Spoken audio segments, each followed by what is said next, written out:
thank you all very much for taking time out of your very busy schedules. I recognise that you have a hell of a lot on and you've dropped many balls in the air. You'll be pleased to know this presentation isn't going to last an hour. And in fact, it'll probably be about 30 minutes flat. One of the things about Innovation Connections that is different to most government assistance programs is the following two things. Firstly, it's staffed by people from the private sector. I'm not actually a public servant. I work for an organisation called Australian Industry Group. And the second thing is that administratively it is one of the most simple and elegant government assistance programs out there. The point is to make sure that your collaboration with an industry partner is the best that it possibly can be, not that you're a fantastic grant writer. So I actually thought I'd start today's presentation with one of the stories about your colleagues. I might see if I can get the lights turned down at the back, if that's okay, just because the video will, it always looks a little better.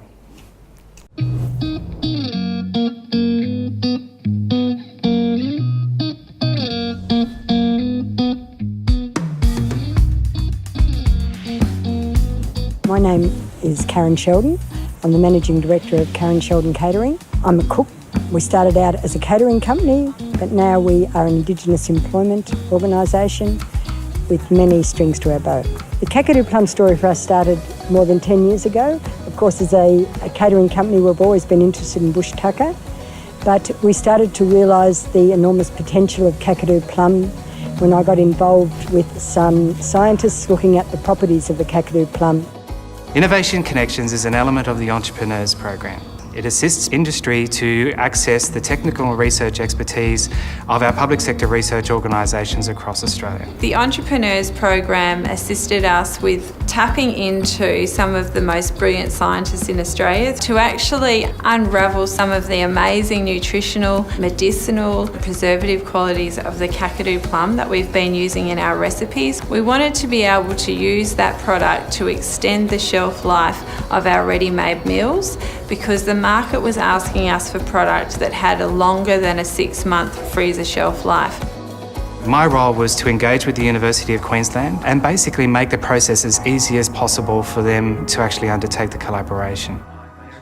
They have been great to work with because they have been using native foods in their meal preparations. They just didn't have that scientific knowledge of using these ingredients, so I think it was a perfect match. So we visited their processing facilities and we went through the entire process of how they made these meals. We discovered that by just using Kakadu plum, that product actually gave us the opportunity to extend the shelf life of our frozen ready-made meals out to 18 months, which is phenomenal. The Innovations Connections grant that we received was $50,000 dollar for dollar funding. It's money extremely well spent because it fostered within the staff of our organisation this drive to understand food and the intricacies of food a lot more.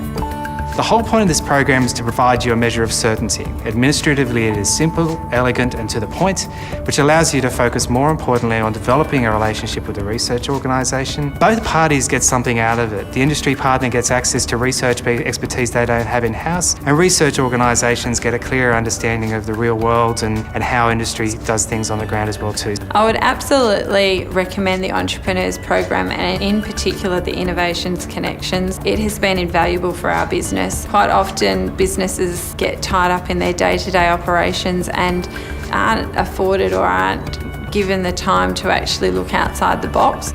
We know that the way to close the gap on Indigenous disadvantage is to provide jobs where people are, on communities. And we know there's many innovative ways of producing jobs for people, and this program is helping us to lead the way and hopefully showing, Indigenous entrepreneurs how to become self-sustaining in their community.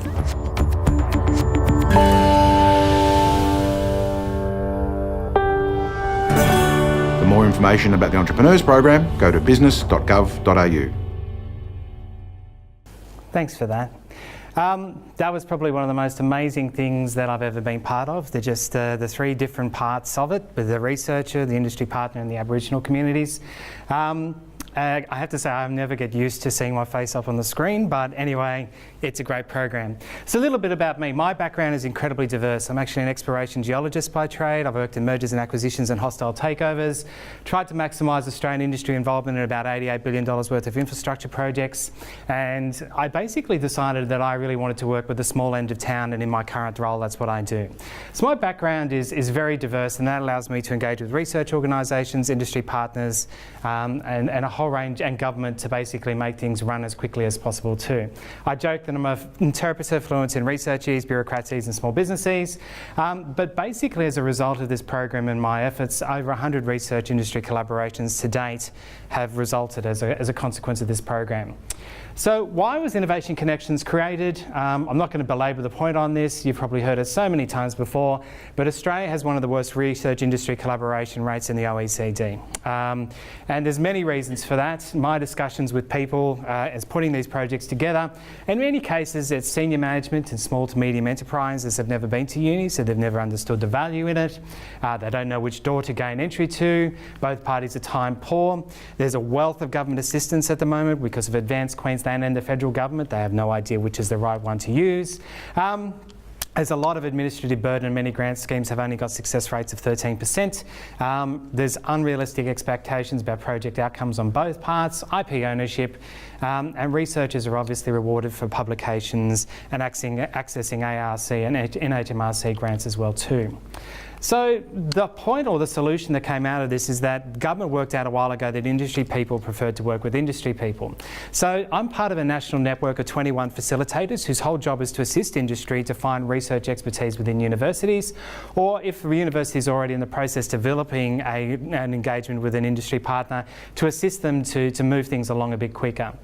So IC sits in the middle of industry and research organisations. We also make recommendations about other government assistance programs that can be of help. If a CRCP is more suitable, or if we think FIAL might be a better option, then we'll point people in the right direction. I'll talk to 140 companies a year. The vast majority I actually want to let near an industry, near a research organisation. Not because they couldn't pay their bills, but because there might already be an existing solution in the marketplace they should be using, and your time is valuable, so if someone comes in from me, I know that they're serious and they wish to go ahead. So I am certainly a specialist in engaging with industry and research organisations, but we also have people out there who know existing technical solutions. So when an industry partner comes to us and says, we're looking for a new CRM, or I bought a robot from China and the instruction manual's in Chinese, they're the ones who'll go and find them for free through a report, the actual manual in English. So there's 4 key parts of the program where you can obtain expertise and funding. Technology Knowledge Connect is the program which basically I mentioned before. If you have any technical question, we have experts who will be able to answer that in any way you like and provide the industry partner a free report about which technology is best for their solution. The second is what we call a research placement, where a researcher from a university works with the company on a project that lasts for 2 to 12 months in length.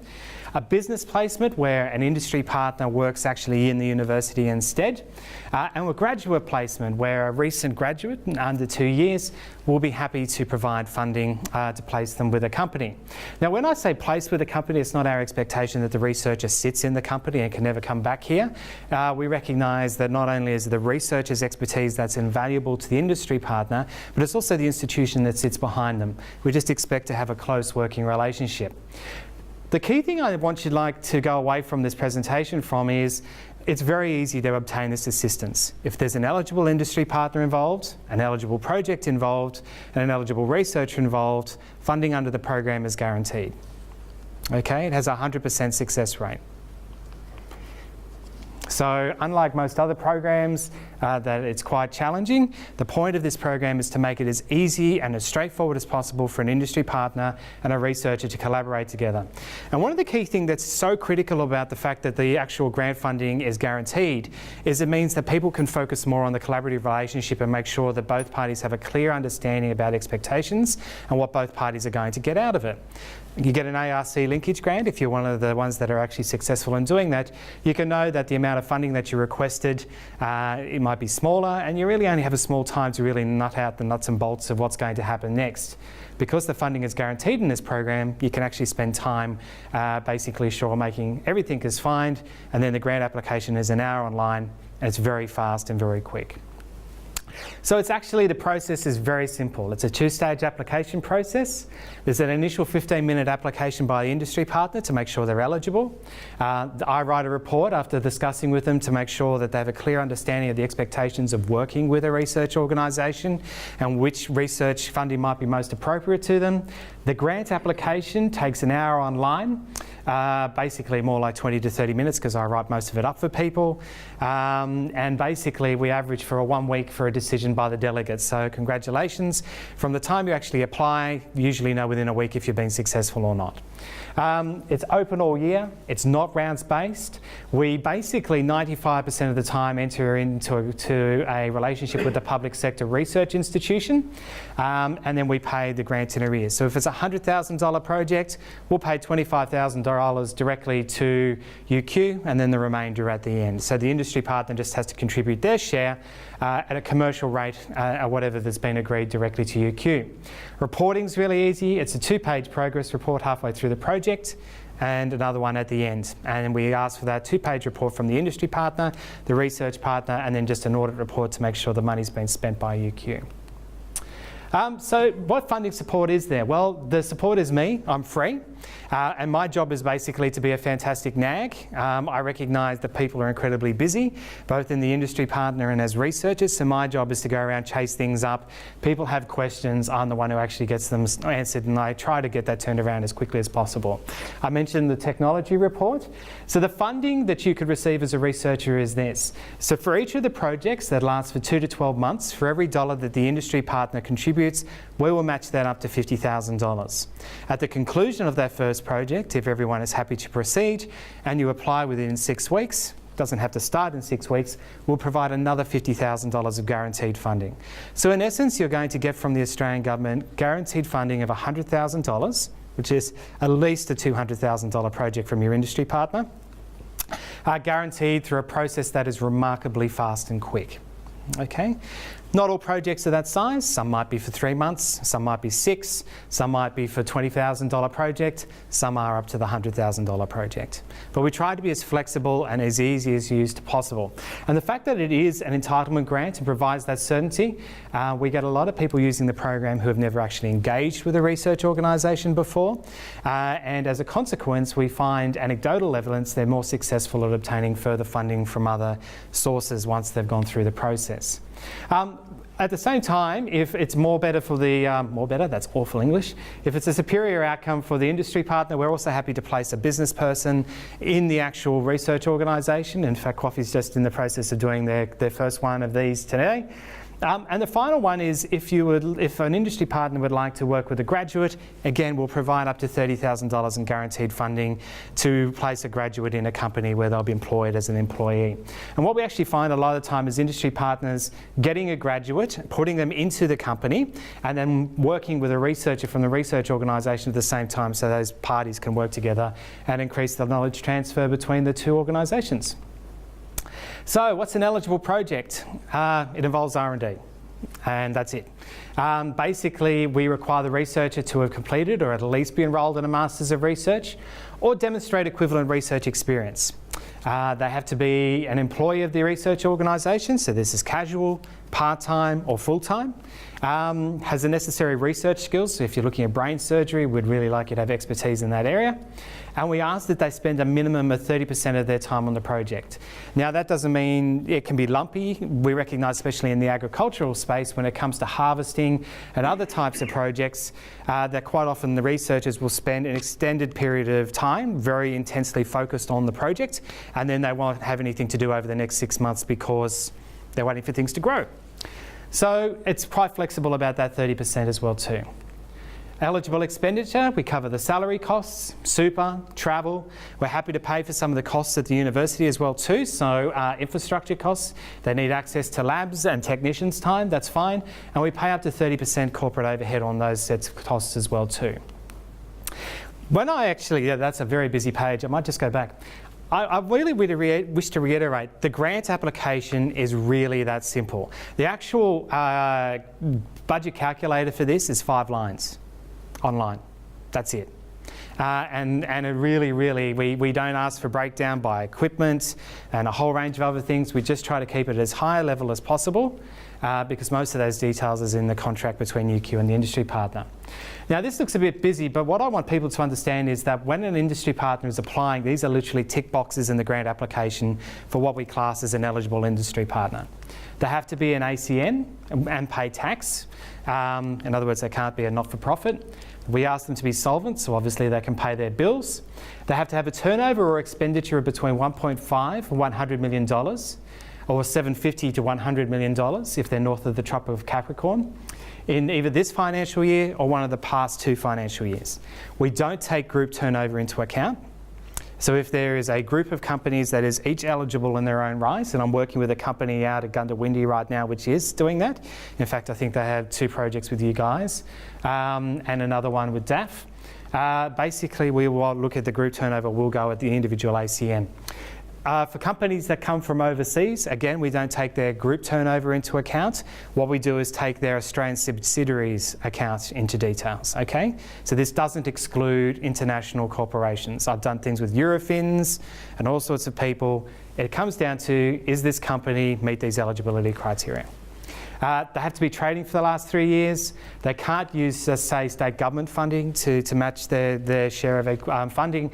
We want the industry partner to put money on the table so that it's hurt money and they'll take it seriously. And these are the sectors. So food and agribusiness, and these are advanced manufacturing, medtech, pharma, mets, oil, gas, energy resources. Anyone who's had anything to do with the growth centres will recognise how similar these are because these are actually aligned with the growth centres. In saying that, the growth centres have no material impact on applying for this program. They look at things with lots of people. Our job under Innovation Connections and the Entrepreneurs Program is to work one-on-one with companies. So literally it's tick boxes through all those things to apply for the program. And these are the final points. I said this would be very quick. I'll show some case studies in a few minutes about how QAAFI's used this program. The Commonwealth doesn't dictate where IP is placed, and I have that discussion with the industry partner and the research organisation. Many industry partners will come to me and say, well, it's our expectation we'll own any IP generated, and then we have a discussion about, well, okay, you're going to pay more for that. Researchers need the right to publish. Do you have the money to actually protect it in a whole range of things, like with a patent and stuff? So we try to come to a realistic position on IP before things really get underway. The whole point is this to be a great collaborator, not a grant writer. The actual project description in the grant application is 1,000 letters. Not words, letters. People really struggle with this when you're used to 60-page applications. We tell the company to check that whether they can claim their full share under the R&D tax incentive, and the reason is because the actual funding is paid directly to UQ, not to the industry partners. So they might be also able to claim their share under the R&D tax incentive. We ask them to talk to their accountant. This is used just as well by Newcastle and every other regional institution as much as you guys. And as I said, it tends to help people get other types of funding and develop relationships. That's the whole point, what the Australian government wants out of this. And as I said, we recommend 3 E's. Eligible company, project and researcher means you will have an entitlement grant. Okay, I'm happy to PDF and send this around too, by the way. I might just show you something else too. This is currently the league table of the universities and research organisations across Australia that currently use the program. CSIRO is doing very well, but they have a dedicated team whose whole job is just to work on this program. Uni of Newcastle, to my surprise, is doing famously well. But in the last 2 weeks, you guys are actually up here now. You're in the top 2. So you mightn't be aware of this, but you're actually one of the biggest users of this program nationally. And it is a national program too, I should also say. If you want to work with someone out of WA, we're fine with that. That's fine. So your industry partners can be anywhere in Australia. But you're doing really well, actually. And the majority of the projects are actually done through QAAFI here at UQ. I just thought to show some quick examples of projects that I've helped fund. So this is a crocodile, obviously, and it's from the Northern Territory. In this case, this poor fellow had quite the problem. I walked in and the industry partner said to me, look, I've got a problem, my crocodiles all have herpes. And I went, why? Well, yeah, they've got herpes. And each of the crocodiles is put into or made into a €40,000 handbag for Hermes and other people. And somehow, some reason, his crocodiles sadly had this terrible case of herpes, which obviously marked the skin, and there's brand issues and a range of stuff. And what we worked out from some basic initial testing is their cortisol levels were high, they were very stressed, and their immune systems as a consequence had actually collapsed, which meant they were just getting herpes out of the water. So we worked out, since they had depression, we need to find a researcher with expertise in crocodile psychology. So basically work out why they were depressed. And what we found out is at the age of 1, they're actually put into solitary confinement to prevent them from fighting. Because if they fight, they mark their skins. If they mark their skins, they're not going to be able to sell them as high quality products. But what they were doing is putting the young ones right next to the bull crocodiles, the big ones, and they knew in nature they would happily eat them. So simply by moving the small ones to the close small ones and the bigger ones near the bigger ones, everyone got their mojo back and felt better, and they were able to fight off the infection themselves, and their skin didn't mark, and everyone was happy. So that's just some of the quirky stuff that comes across my desk.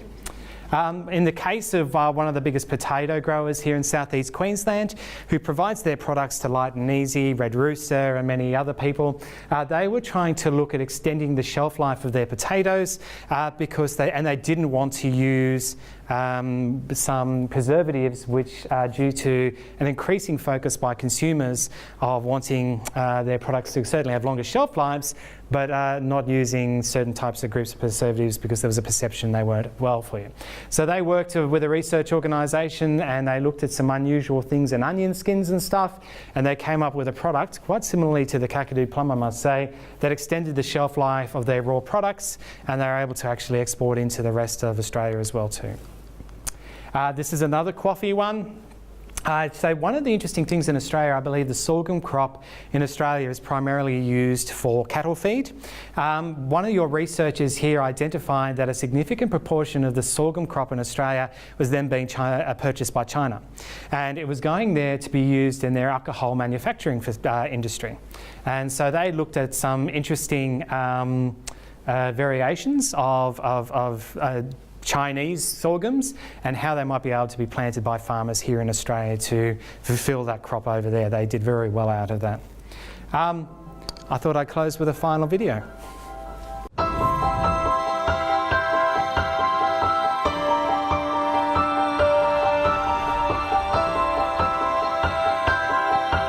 We specialise in making green banana products. So one of our signature lines is our green banana flour, resistant starch, and banana ointments, and a range of cosmetic and skincare from green banana antioxidants. There's a huge amount of waste of bananas. 450 to 500 tonnes every week are thrown away. So being commercial growers of bananas, we were always looking for a better way to use that waste. Funnily enough, my husband accidentally drove over a bunch of bananas that had been sitting in the sun, and he describes that moment as his miracle, where it was like a puff of powder floating in the air. So we accidentally discovered the highest resistant starch. From there, we were able to access the Innovation Connections research funding to allow us to look further at the nutritional properties of green bananas. We partnered with DAF, the Department of Agriculture and Fisheries here in Queensland. We ended up finding that green bananas are antibacterial, and they also contain 5-HTP, which is the precursor for serotonin, very rarely ever found in food. The Entrepreneurs Program became involved with Natural Evolution when they completed the Accelerating Commercialisation, and their Accelerating Commercialisation advisor introduced them to me. The service has been able to provide us with identifying exactly our target market and what our target market wants. So that's helped us product develop and bring out a range of products. It's also helped us telling our story of our brand and how our company came about, which has been really important in connecting with consumers. The Entrepreneurs Program gives businesses someone that's experienced in business that will come in and look at their business with them with fresh eyes, help them develop up pathways to achieve their aspirations. The best thing about having our business advisor is she's got that global view of what our business is trying to achieve. So I know that I can call or email Andrea anytime, and she'll always come back to me with the best possible advice in propelling my business forward. We're now in the process of them moving and transitioning into our growth services, where we will be developing an action plan to focus in on a specific high growth opportunity, and then we'll support them for up to 2 years in that. The next 2 years for us is going to be very busy. We're going to be entering a lot of global markets as a company, not as a bulk ingredient. So it's going to be a very busy time, and it'll be wonderful to have Andrea there as a support in making the most of those opportunities and capitalising on the market. I definitely encourage businesses to get involved with the Entrepreneurs Program.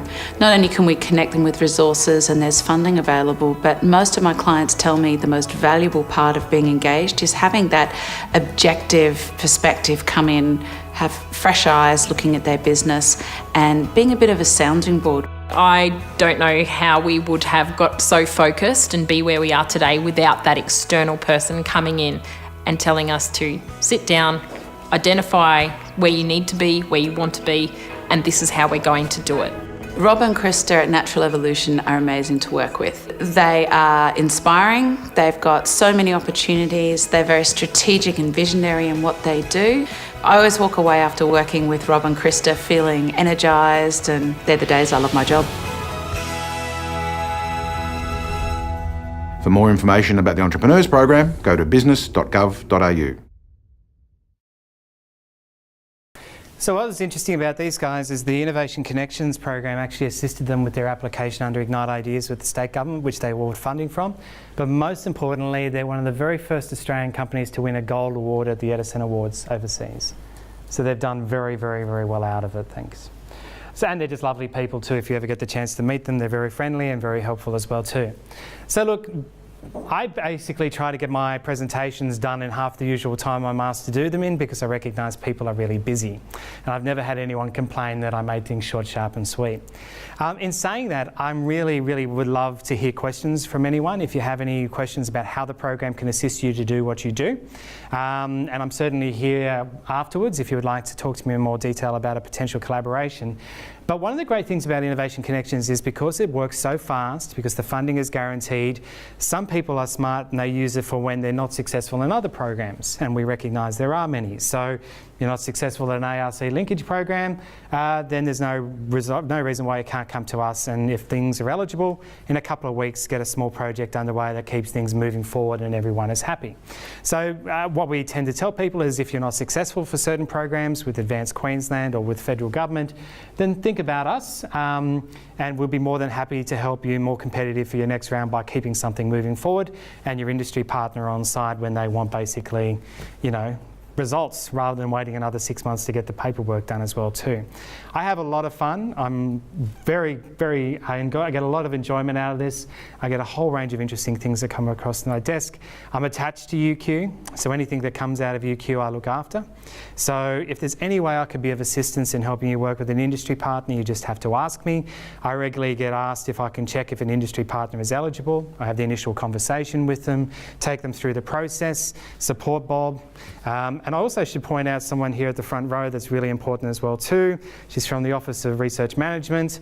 I drag those people in and their research managers as soon as possible to make sure that everyone is on the same page as early as possible so things move as quickly. So that's me done. Thank you very much for your time and coming in. I really appreciate it.